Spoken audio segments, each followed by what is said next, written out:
Liam has been diagnosed with type 1 diabetes, is insulin dependent, and requires round-the-clock glucose monitoring to ensure he does not slip into a diabetic coma, especially while asleep.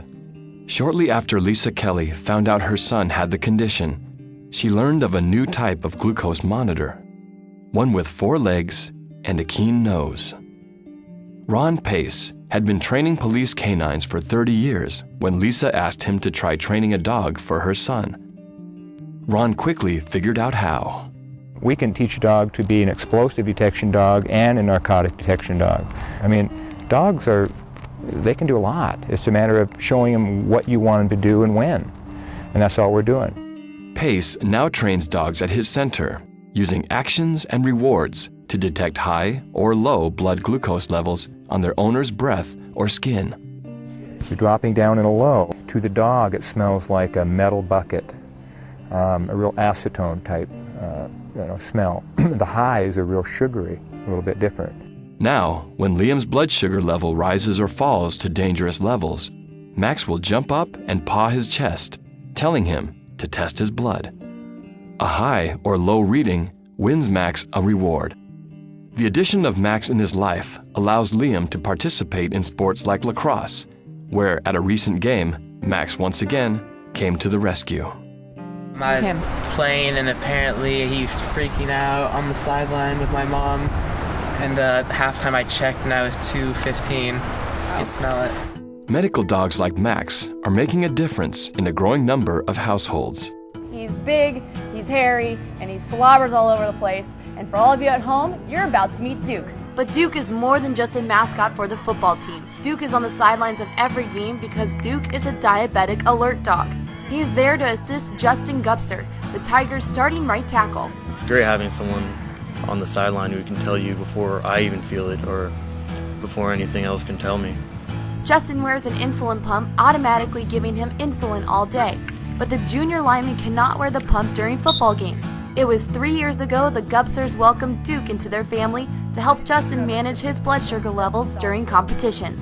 If he jumps up with both paws in the air, it means Justin's levels are going up. If he gives you a standing paw, it means Justin's levels are going down. Sometimes during a game, I won't even notice. I'll be feeling fine, and Duke would be the only one to tell me what I am and where I'm going. With the help of Duke on the sidelines and behind the backstop, nothing can stand in Justin's way of playing the sports he loves. I live alone, and it's going to be an opportunity to feel safe at home and not have to worry about lows and passing out and having neighbors or like cab drivers find me on the floor. It's made me feel safer about going out socially with people who aren't necessarily sure what diabetes is, what it does, what effects it has on the mind and person's personality and how they act. People could just assume I was drunk in public if I was low, whereas if I was with Max and I'm acting odd, he'll be looking for help, making a scene by jumping up and smelling my breath.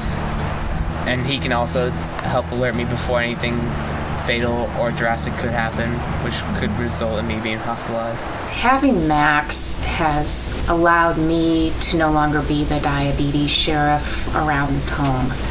I'm allowed to give Liam more freedom because I trust the dog implicitly. I know that he is detecting and monitoring Liam all the time, and it allows me to not ask Liam, what did you eat, what did you do, where are you going, what's happening. I know the dog is able with much more sensitivity than I have to detect changes that Liam's having. So it's freed me up to just be mom again. It's given me peace of mind and security. Lisa has been so happy with Max, she decided to create the foundation Dogs for Cures. I wanted to start something that would provide the support that my son had gotten from the dog.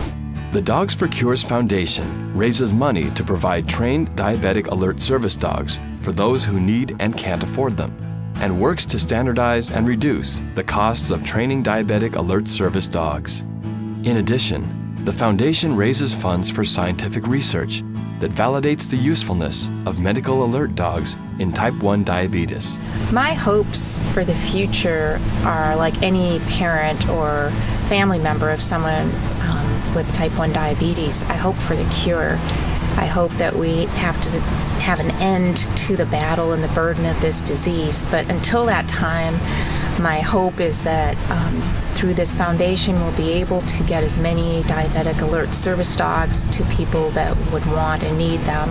And second of all, to have the research that could prove the amazing ability of these dogs. That's what I hope for. Thank you for watching. We hope you will help us to help others. For more information and to support our mission, please visit www.dogsforcures.org.